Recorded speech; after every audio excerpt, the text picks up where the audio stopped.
할렐루야, 감사합니다. 이 시간에 우리에게 주어진 시간 역대상 8장을 우리가 보겠습니다. 자, 역대상에서 이제 이 에스라가 언약의 부분에 대해서 하나님의 나라와 굉장히 관계를 맺으면서 두 지파를 계속해서 강조하고 있는데, 그 중에서 대표적인 것이 유다 지파고, 그리고 유다 지파를 벗어난 한 지파가 바로 베냐민 지파입니다. 오늘 특히 이제 베냐민 지파에 대해서 이 한 장 전체가 베냐민 지파를 소개하고 있는 이유는 예루살렘에 대한 중요성입니다.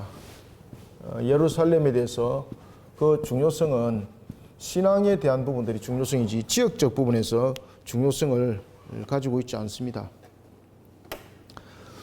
특히 이제 예루살렘은 기업으로 말한다면은 이것이 베냐민 지파의 땅입니다. 베냐민 지파하고, 그리고 이 예루살렘은 베냐민 지파와 그리고 유다 지파의 경계선이 되었습니다.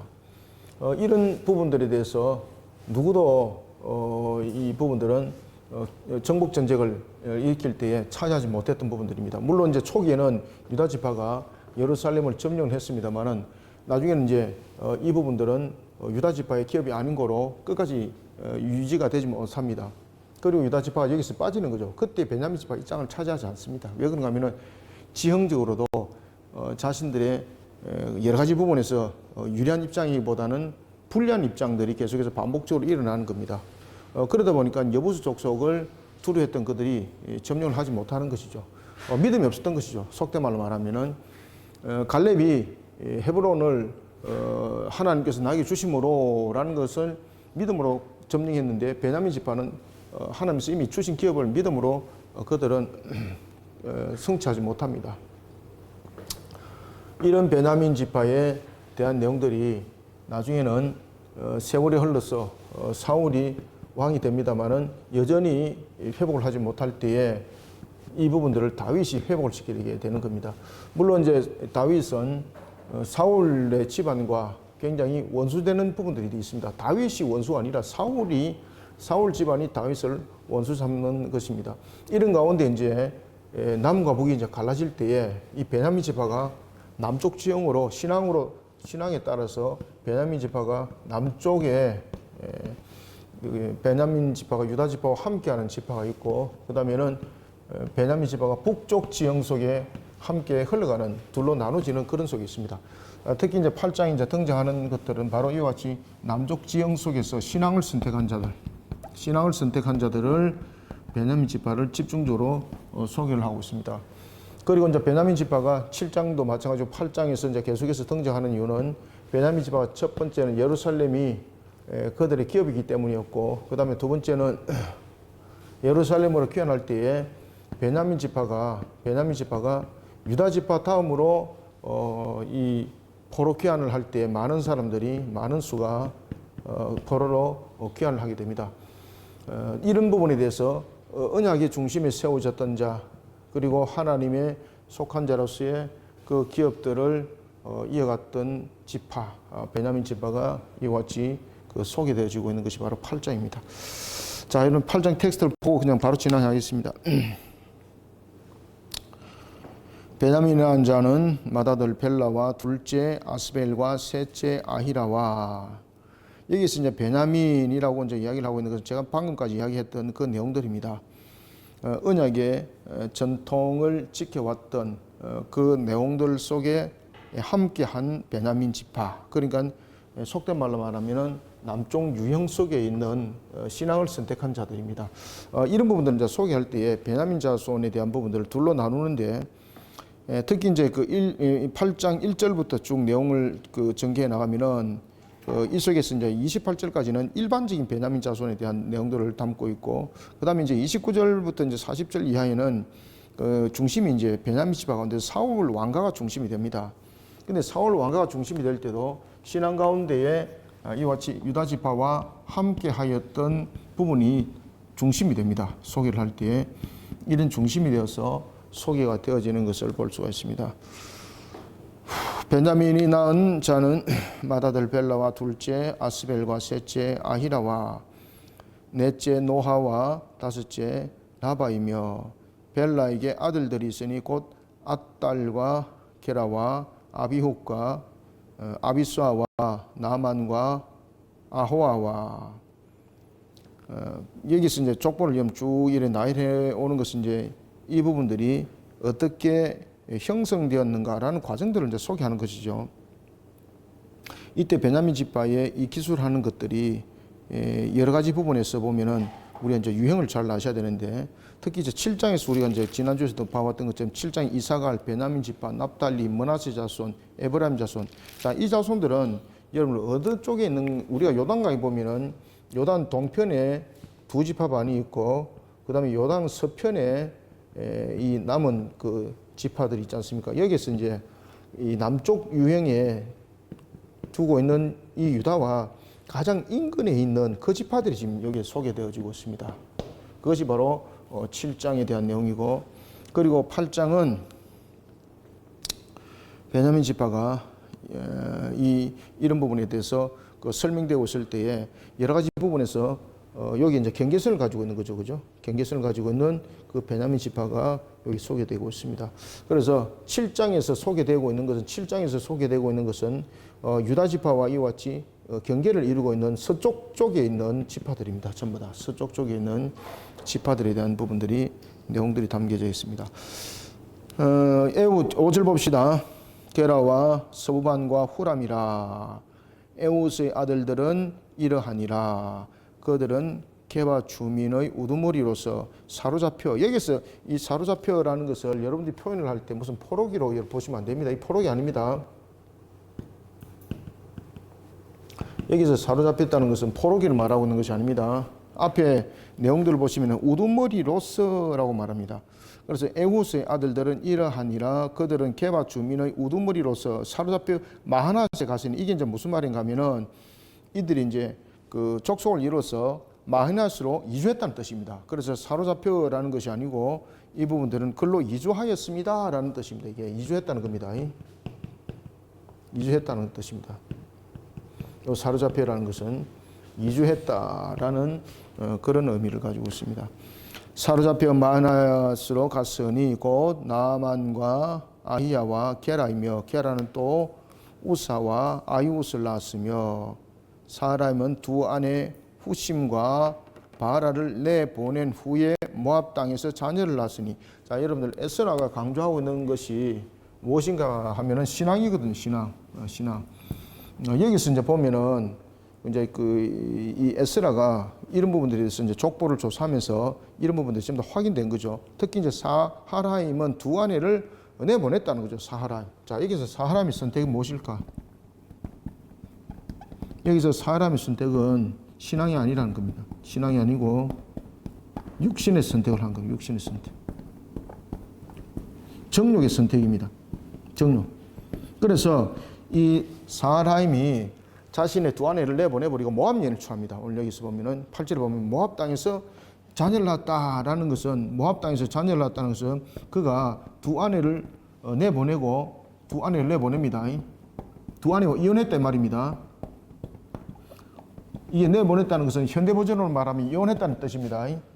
이혼하고 모압 여인과 재혼했다는 겁니다.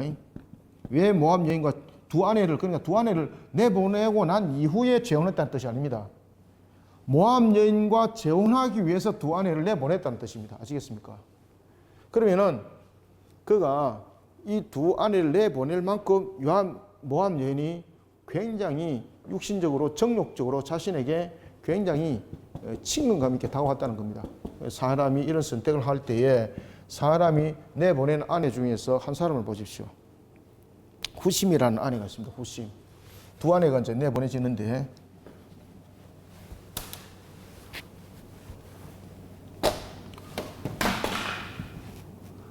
두 아내가 내보내지는데 그 이 가운데서 후심이라는 그 아내가 낳은 아들을 보십시오. 여기서 아비둠, 그 다음에 엘바알이라는 이 내용들을 가지고 있습니다. 이것은 무슨 이야기를 하고 있는가 하면은 사람에게 이혼을 당했고 쫓겨났던 그 후처죠, 그죠? 전처죠. 전처 후심을 통해서 그 후손들이 족보를 이루고 있는데, 그 후손들이 신앙으로 족보를 이뤘습니다. 지금 이야기를 하고 있습니다. 신앙으로 그 족보들을 이루었습니다 라는 것을 증거하고 있습니다. 자, 사하라임은 육신의 정욕을 취하기 위해서 이혼해버립니다. 이혼해버립니다. 그리고 모함 여인을 취합니다. 종교고 뭐 신앙이고 뭐고 이런 게 필요 없습니다. 육신에 대한 재혼을 하기 위해서 두 아내를 버려버리는 거죠. 그럴 때에 후심은 이 사람으로부터 쫓김을 당한 것이거든요. 버림을 당한 것이거든요. 버림을 당했음에도 불구하고 신앙으로 자녀들을 양육했습니다. 이 말입니다. 신앙으로. 그래서 그 족보들이 나열되는 겁니다. 자, 8절부터 봅시다. 사라임은 두 아내 후심과 7절부터 봅시다. 곧 나만과 아이야와 게라이며 게라는 또 우사와 아이옷을 낳았으며 사라임은 두 아내 후심과 바라를 내보낸 후에 모압 땅에서 자녀를 낳았으니 이게 이제 뭔가 하면은 모압 땅에 아내를 취하기 위해서 두 여인과 이혼해버렸다는 겁니다. 그 쫓아보냈다는 뜻이죠. 좋은 말로 이혼이고 쫓아보냈다는 겁니다. 쫓아보내고 모압 여인을 취해서 자녀를 낳았다 이 말입니다. 근데 그 자녀를 낳았다는 부분에서 그 자녀들 이름이 안 나옵니다. 그의 아내 호데스에게서 낳은 자는 요밥과 시비야와 메사와 말감과 여우스와 사갸와 미르마이니 이 아들들은 우두머리이며 또 그의 아내 후심에게서 그래서 여기서 이제 계속해서 이제 족보를 써내려가면서 정통성을 이어가는 것은 모압 여인에게 취하였던 그 자녀들의 족보들이 아닙니다. 그것은 낳았던 것으로 끝나는 겁니다. 그 족보는 어디로부터 이제 이어지는가 하면은 누구로부터 이어집니까? 그렇죠. 후심에게서 나타나는 그 자녀들로 족보들이 지금 구성되어집니다. 그래서 12절도 그 이야기를 하고 있습니다. 11절 또 그의 아내 후심에게서 여기서 후심은 바로 8절의 후심입니다. 후심에게서 아비둠과 엘바를 낳았으며 그래서 여기서 이제 아비둠이라는 것은 나의 아버지는 선합니다라는 것이고 그 다음에 엘바알이라는 것은 우리가 이제 하나님께서 역사하셨습니다라는 의미를 가지고 있는 것이거든요. 엘바알을 낳았으며 엘바알의 아들들은 에벨과 미삼과 세메시니 그는 오노와 롯과 그 주변 마을을 세웠고 또 브리아와 세마이니 그들은 아헤론 주민의 우두머리가 되어 그들이 가드 주민을 쫓아내었더라. 자 보십시오. 여기서 이제 마을을 세웠죠. 그 다음에 이제 가드 주민들을 쫓아보냈죠. 이러면서 족보들을 형성하고 이렇게 이제 세력들을 형성하는 것을 이렇게 이제 볼 수가 있습니다. 이게 이제 베냐민 이 자손 중에서의 한 집안입니다. 그래서 여러분들 여기서 이제 우리가 이제 봐야 될 것은 자 보십시오. 사하라임의 선택은 마치 야곱이 누구를 선택했습니까? 야곱이 그렇죠. 이와 똑같습니다. 라헬을 선택했는데 하나님 누구더라? 그렇죠. 이 대목과 유사합니다. 사라임은 육신을 쫓아서 모압 여인을 취했는데 하나님은 후심이더라 이 말입니다. 후심이더라. 그래서 후심을 통해서 하나님께서 베냐민 자손의 베냐민 자손의 모두를 지금 설명하고 있지 않거든요.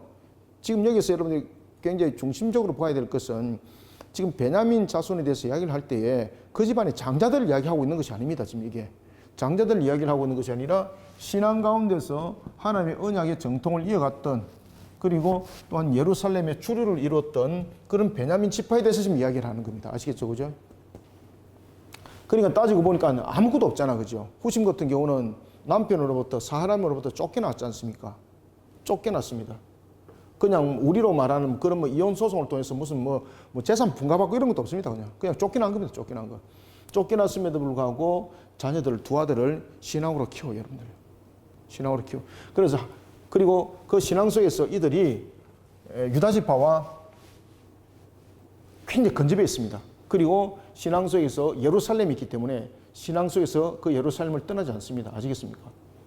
지금 그 이야기를 하고 있는 겁니다. 그래서 이들이 포로 속에서 귀환할 때도 이 자손들이 좀 더 중심을 이룹니다. 나중에.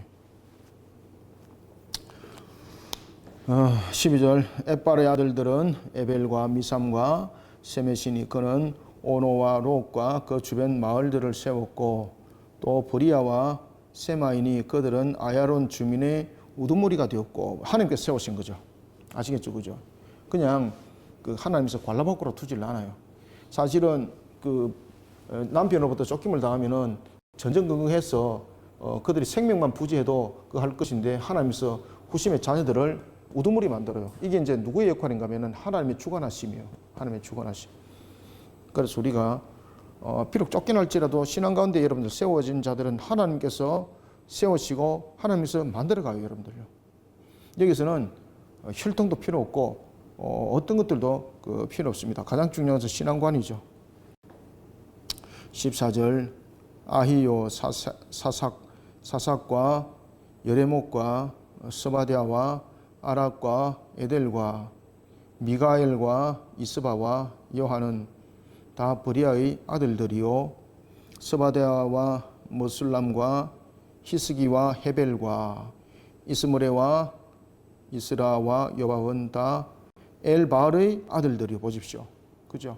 지금 엘바알의 아들들이 얼만큼 여러분들 전부 다 번성해 나갑니까? 아히둠에 대해서 이야기하기보다는 지금 계속해서 누구의 지금 이야기를 하고 있습니까? 지금 두 아들 가운데서도 아비둠이 있었고 엘바알이 있었습니다. 근데 지금 그 에스라의 여러분들 그 의도성을 여러분 아셔야 됩니다. 사하라임을 통해서 모압 여인과 자녀를 낳았잖아요. 근데 그건 속에 딱 하고 끝내버려요. 족보를 안 써 내려가요. 아시겠죠, 그죠? 족보를 안 써 내려가요.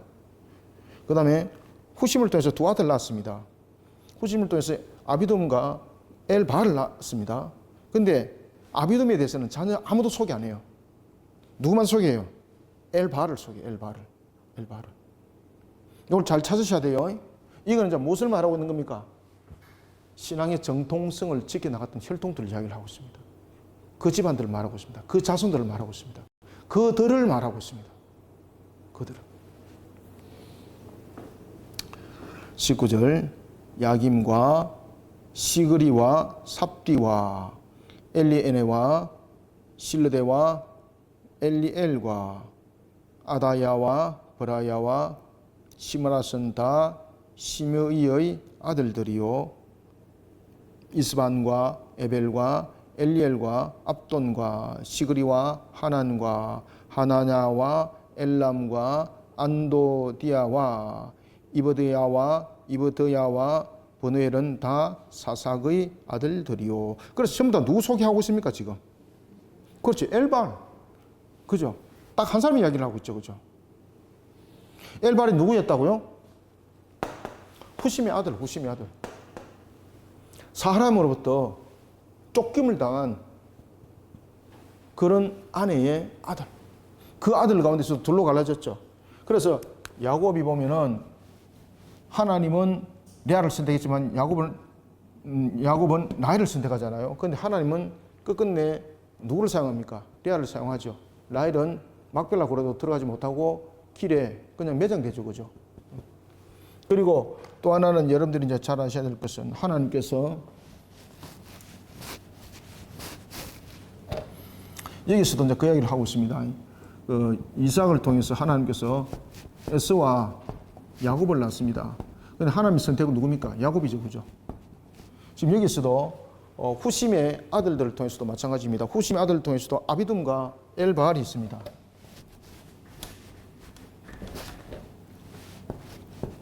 아비둠과 엘바알이 있습니다. 두 아들. 근데 하나님의 선택은 누굽니까? 엘바알을 통해서 역사를 일으키는 겁니다. 그래서 우리가 이런 유사한 부분들이 함께 묶어서 계속하고 있는 것을 여러분이 좀 이렇게 조목조목을 요점 정리를 잘 하시면은 이게 눈에 보입니다, 성경이. 그리고 신앙이 눈에 발견되어져요. 제가 이제 주일 오전에도 설교를 했는데 이 신앙의 그릇이 굉장히 중요합니다, 여러분들요. 우리는 인생이라는 것을 자꾸 엉뚱하게 유권 해석을 많이 하고 있는데 이게 뭔가 미혹해서 그렇거든요. 누구든지 모든 사람은 인생에 그릇이 있는데 그것을 신앙으로 반드시 하나님의 제일의 목적을 담아내야 돼요. 그 속에 생육 번성 충만한 축복이 반드시 있어요, 여러분들요. 그래서 신앙 가운데 정말로 요동치는 사람들의 결론은 성경 어디를 봐도 여러분 결론을 잘 보십시오. 자, 후심이 쫓겨났습니다. 그런데 후심이 신앙으로 두 아내가 쫓겼지만 후심이 신앙 가운데 세워졌죠. 누가 기억나십니까? 후심이 쫓겨났지만은 누가 기억나십니까? 여기서 우리가 이제 그 롯을 여러분들 그 기억나십니까? 그죠?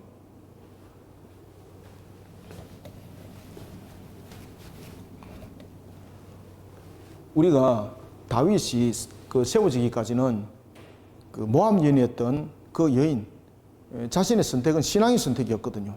신앙의 선택이었거든요. 그 신앙의 선택으로 세워졌던 그런 그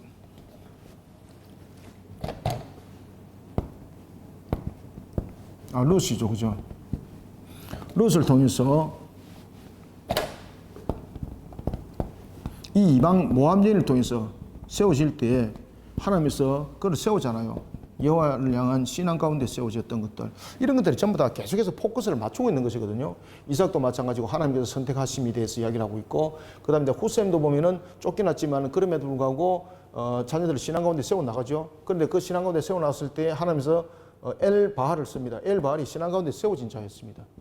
그리고 그를 통해서 계속해서 하나님께서 족보를 써내려가는 것을 볼 수 있습니다. 21절 봅시다. 18절 했나요? 이스므레와 이슬리아와 요밥은 다 엘바알의 아들들이요, 야김과 시그리와 삽디와 엘리에네와 실르데와 엘리엘과 아다야와 브라야와 시므라스는 다 시므리의 아들들이요. 시므리가 누구의 아들이었습니까? 그렇죠. 여러분들 보시면은 엘바알이 아들들이라고 이렇게 이제 말하면서 쭉 그 이름들이 이렇게 이제 거론해지거든요. 엘바알이 아들들이요라고 이렇게 말하지 않습니까, 그죠? 엘바알의 아들들이요 이렇게 말하면서 아다야, 브리아와 시므아스는 다 시므의 또한 아들들이요라고 이렇게 소개하고 있습니다. 22절 이스반과 에벨과 엘리엘과 압돈과 시그리와 하난과 하나야와 엘람과 안도디아와 이브디아와 버니엘은 다 사삭의 아들들이요. 자, 여기서 이제 그 사삭에 대한 부분들도 여러분 잘 보시면 앞에 쭉 그 이름들이 거명되어지고 있죠, 그죠? 14절에서 거명되어지고 있고, 이런 것들을 보면은 하나님께서 모든 것을 세워 나가는 것을 우리가 볼 수가 있습니다. 그리고 이제 특히 이제 그 27절에 26절을 읽읍시다. 삼스레와 스하라와 아달랴와 야레시아와 엘리야와 시그리는 다 여로함의 아들들이니, 여기서 여로함은 누굴까요, 여러분들? 여기서 여로함은 14절 보십시오. 14절에 보면은 자, 앞에 사삭이 등장했죠, 그죠? 14절 사삭의 아들들에서 소개를 했죠, 그죠? 엘바의 아들들은 에벨과 미삼과 12절에 보면 미삼과 세메신이 그는 오놀가롯과 그 마을 주민을 세웠고, 이렇게 이제 말하면서 여러 가지 부분들을 가지고 이제 조명을 쭉 해놓을 때에 25절에 보면은 사삭의 아들들이요라는 것은 이 사삭의 아들들이 14절에 있는데, 그 사삭의 아들을 소개하면서 사삭이 14절에 등장하면서 여레못도 등장하죠. 자, 그런데 27절에 보면은 시그리는이라고 말합니다. 시그리. 자, 시그리는 누구를 낳더라? 그렇죠. 여로함의 아들들이니라고 말합니다. 시그리는 다 여로함의 아들들이니라고 말하는데, 이 여로함은 없습니다. 앞에 누굴 말할까, 여러분들? 14절에 여레못을 말하고 있습니다. 여레못 14절에 여레못으로 보는 것이 매우 타당합니다. 이거는 왜 이제 이런 이름들이 이렇게 이제 등장하는가 하면은, 그 에스라가 보면은 특징이 있잖아, 그죠? 사람 이름을 쓸 때에 그 이름이 언약과 관계되어 있고, 그다음에 이제 신앙의 정통성을 이어가는 부분에서는 그 신앙으로서 부각되어지는 이름을 등장시키는 것을 봤죠, 그죠? 솔로몬의 어머니도 보면은 바세바라고 이야기를 안 하죠, 그죠? 그러면서 신앙에 등장하는 인물로서의 그 이름들이 거명되어지는 것을 볼 수 있습니다. 그 특징들이 여기서 보면은 여로함에게도 그대로 나타납니다. 여기서 여로함은 누군가 하면은 여레못입니다. 여레못을 우리가 보면은 이제 왜 한 사람이 두 가지의 이름 또는 세 가지 이름을 가지고 있는 사람도 있었거든요. 그럴 때 이제 신앙의 정통성과 이어서 말할 때는 신앙의 정통성과 결부되어 있는 이름을 딱 거명을 합니다. 이것이 에스라의 특징입니다. 그러면서 28절에서 그 이야기를 하잖아요. 그들들은 다 가문의 우두머리며 그들의 족보의 우두머리로서 어디에 거주하더라? 그렇죠. 이걸 강조하기 위해서요. 예루살렘. 이 부분을 강조하기 위해서. 이 부분. 특히 여러분들 예루살렘은 우리가 이제 앞에도 제가 말씀드렸던 것처럼 원래는 베냐민 지파의 기업이었는데 이들이 그 기업을 차지하지 못합니다. 그리고 다윗이 그 기업을 여부 족속을 물리치고 그 기업을 흡수하죠, 그죠? 그때에 다윗은 자신이 그 점령하였던 땅이라고 말하지 않습니다. 그곳에 베냐민 지파의 부분들을 세워주고 그다음 북쪽 지파들의 모습들을 세워줍니다. 그러면서 그 지역을 수도로 삼게 되고 그리고 언약궤를 그걸로 옮기게 되는 거죠. 언약궤를 그걸로 옮겼던 것을 우리가 볼 수가 있습니다. 특히 이제 그 언약궤가 남쪽 지형에 있었지 않습니까? 남쪽 지형에 있는 것을 언약궤를 북쪽 지형으로 옮겼다는 자체. 이런 부분들은 다윗이 12지파를 신앙으로 규합을 시키고 신앙으로 하나를 만들어가는 그런 중요한 계기, 그러한 중요성이 바로 예루살렘입니다. 이때부터 예루살렘이 중요하게 작용을 하는 겁니다. 그 이전에는 예루살렘은 어떤 이스라엘 역사에 있어서 어떤 특별한 어떤 언약의 관점 속에 놓이지 않습니다. 그렇죠? 예루살렘은 여러분들이 잘 아시는 것처럼 전체적인 지형으로 말한다면은 전체적인 지형적 측면에서는 헤브론이거든요. 헤브론 산지 굉장히 크지 않습니까? 그렇죠? 그렇지만은 그러나 그럼에도 불구하고 하나의 지형적 측면에서 하나의 장소를 딱 집은 것은 예루살렘에 대해서 그 중요성을 딱 집은 사람은 바로 다윗입니다. 다윗. 이런 예루살렘에 거주하였더라. 지금 그 이야기를 하는 겁니다. 그래서 이 예루살렘은 그 회복이 되는 것이 두 지파의 수건, 그 마음의 그 바라는 바의 수건이었죠, 그죠?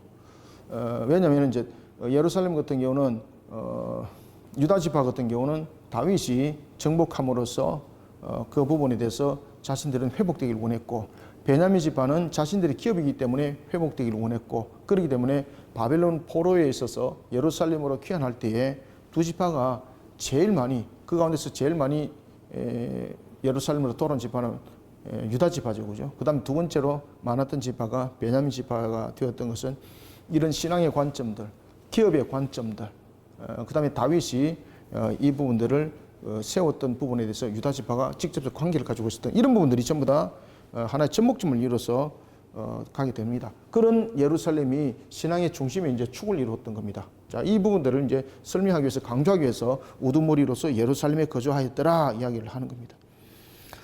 29절, 기브온의 조상 엘리엘은 기브온에 거주하였으니 그 아내의 이름은 마가며. 자, 여러분들 기브온은 우리가 이제 여호수아서에 이제 등장하죠. 여호수아 9장에 보면은 그들은 예루살렘으로부터 북서쪽으로 약 한 10km 정도밖에 안 떨어진 위치에 있음에도 불구하고 먼 거리에서, 먼 곳에서 그들은 왔다고 속여서 하나의 친교를 맺게 되고, 그 다음에 협정을 맺게 되고, 그리고 그들이 나중에 확인되었음에도 불구하고, 발견됐음에도 불구하고 그 맺었던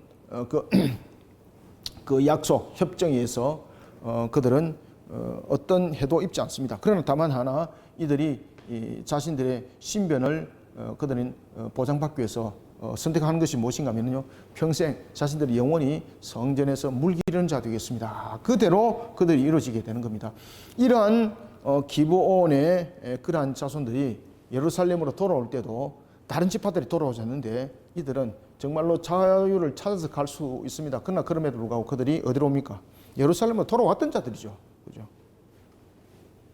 기브온의 조상 엘리엘은 기브온에 거주하였으니 그 이름은 마가라. 마가며 장자는 압돈이요 다음은 술과 기스와 바알과 나답과 그돌과 아히오와 세겔이며 미글롯은 시마를 낳았으며 그들은 친족들과 더불어 마주하고 어디에 지금 계속해서 강조되는 것이 뭡니까?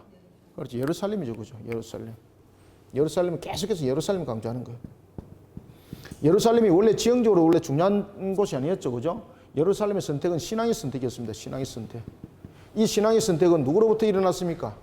다윗으로부터 일어났습니다. 다윗으로부터.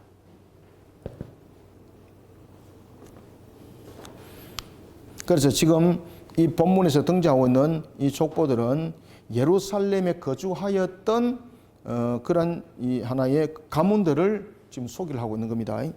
그 가문들의 이제 형태들이 어떻게 이루어졌는가라는 것을 설명하고 있는 겁니다. 32절 미글롯은 시마를 낳았으며 그들은 친족들과 더불어 마주하고 예루살렘에 거주하였더라. 기본을 떠나서 이제 예루살렘의 틀을 옮겼다 이 말입니다. 이해됐죠? 원래 이제 이 예루살렘으로도 북서쪽 약 한 10km 떨어진 곳에서 거주하였던 그들이 여호수아 있을 때에 그들이 협정을 맺었죠, 그죠? 그 협정으로 통해서 그들은 기브아에서 어디로 옮겼더라? 예루살렘으로 옮겼더라. 그러면서 그들이 배반치 않습니다. 포로 상태 속에서 돌아올 때도 그들의 선택은 예루살렘입니다. 다른 지파들이 선택하지 않습니다. 그러나 그들의 선택은 예루살렘입니다. 느헤미야서에 너무나도 잘 나와 있죠, 그죠? 33절 넬은 기스를 낳고 기스는 사울을 낳고 이제 사울에 대한 족보도 이야기를 합니다. 자, 넬은 기스를 낳고 기스는 사울을 낳고 사울은 요나단과 말기수아와 아비나답과 에스바를 낳았으며 자, 요나단, 말기수, 아비나답, 에스바할. 그런데 이 자녀들 가운데서 요나단만 또 소개를 합니다. 요나단은 또 누구와 여러분 관계 있습니까? 다윗과 관계 있는 거죠. 그리고 또 하나는 여기서 이제 또 하나는 에스라의 또 장점이 하나 등장하죠. 에스라가 사람의 이름이 두 가지로 등장할 때는 언약과 그리고 신앙에 관해서 항상 이야기할 때는 그 신앙과 결탁되어 있는 이름을 그는 항상 이야기를 합니다. 여러분들이 이제 여기 오늘 또 본문에 보면은 뭐 평생 처음 듣는 이름 있습니다. 누굽니까? 머리바알. 누구겠습니까? 머비보셋입니다. 머비보셋. 머비보셋이 누구 아들입니까? 그렇죠. 지금 그 이야기를 하는 겁니다. 지금 요나단의 아들입니다. 요나단 아들.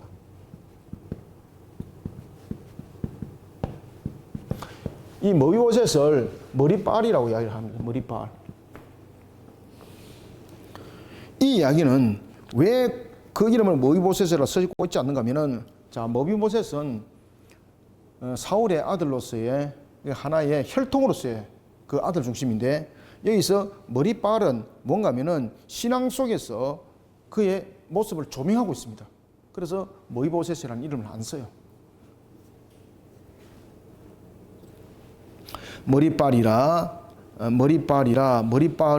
미가를 낳았고 그래서 여러분 보시면은 이제 요나단 아들 머비보셋이 이 다윗의 그런 치하에 그가 은혜를 받지 않습니까? 그러면서 그가 자녀의 이름을 하나님을 향한 신앙으로 자녀의 이름들을 이렇게 지어요. 그 중에서 대표적인 것이 뭔가 미가. 누가 여호와인가? 누가 여호와 같은가? 이 미가서에 있는 미가 아닙니다. 미가라는 이름을 지었던 것은 누가 여호와와 같은가? 라는 부분에 대해서 그가 신앙의 관점으로서의 그 내용들을 지금 바라보고 있다는 것이죠. 머리빨이 미가라는 이름을 지었던 부분들은 머비보셋을 지금 혈통을 강조하는 것이 아닙니다. 머비보셋은 혈통이죠. 그런데 머리빨은 무엇입니까? 신앙입니다. 신앙. 그래서 그의 아들의 이름을 미가라고 지금 소개하는 거예요. 미가. 누가 여호와 같은가?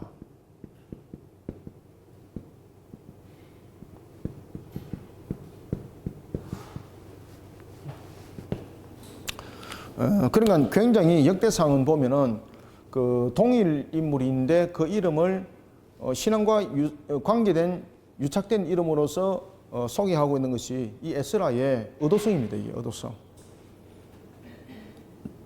35절 미가의 아들들은 비돈과 멜렉과 다레아와 아하스이며 아하스는 요아따를 낳고 요아따는 엘레멧과 아스마웻과 시므리를 낳고 시므리는 누구를? 모사를 낳고 모사는 비나를 낳았으며 비나의 아들은 라바요 그의 아들은 엘라사요 그의 아들은 아셀이며 아셀은 6 아들이 있어 그의 이름은 이러하니 아스리감과 보그루와 이스마엘과 사랴와 오바댜와 하나니라.